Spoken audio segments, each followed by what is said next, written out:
internet is still mourning this week over the loss of Apple visionary Steve Jobs. His passing Wednesday spawned countless trending topics, including RIP Steve, I sad, and Thank You Steve, equaling upwards of 2 million mentions from a devastated online community.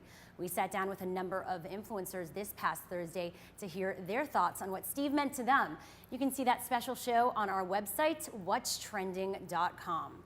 In other Apple news, a worldwide groan was heard last week when Tim Cook announced the iPhone 4S instead of the highly anticipated iPhone 5. But that didn't stop the device from becoming Apple's fastest selling product ever, beating the previous record by over 400,000 units.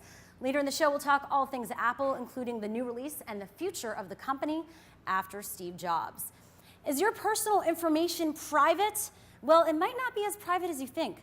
According to the Electronic Communication Privacy Act, a law from the mid-'80s, government agencies have the right to seize your emails, texts, and even tweets. The issue has blown up online with over 20,000 tweets in the last 2 days, and we'll take an in-depth look into the origin of this trend in just a bit.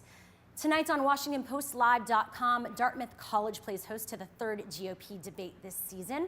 Less than 100 days away from the first primary election, Rick Perry hopes to regain some of the momentum he lost during the first two debates.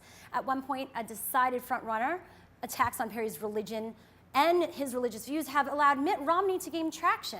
You can watch the debate live at 8 o'clock and follow the conversation using hashtag #EconDebate, as the current economic climate will be the topic of tonight's discussion.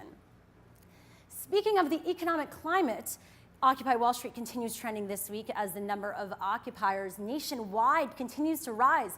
This morning, more than 50 protesters from the Occupy Boston movement were arrested, most for trespassing. More unions have jumped on board, and celebs, including Mr. Kanye West, who rocked some bling while supporting protesters with Russell Simmons. A newspaper has also launched with $75,000 raised on Kickstarter, the Occupy Wall Street Journal. And I should point out, we're talking about a physical newspaper here. Who said print is dead? To continue following the movement, head over to occupywallstreet.org. Batman, Superman, and the Green Lantern have all trended over the past few weeks, not because of a movie release, but because of their comic books. Imagine that. DC Comics' The New 52 is meant to modernize the storylines of their iconic superheroes and villains. Fans have been able to weigh in on the changes through DC forums. And while there may be mixed reviews, the Justice League alone has sold over 200,000 copies. And the Wall Street Journal is reporting that every copy of The New 52 have already sold out. Pretty good stuff. And it would be a super choice for all of you just to go head over to our Facebook, Twitter, and blog at whatstrending.com to join the discussion. And right now, let's move on to our real-time conversation.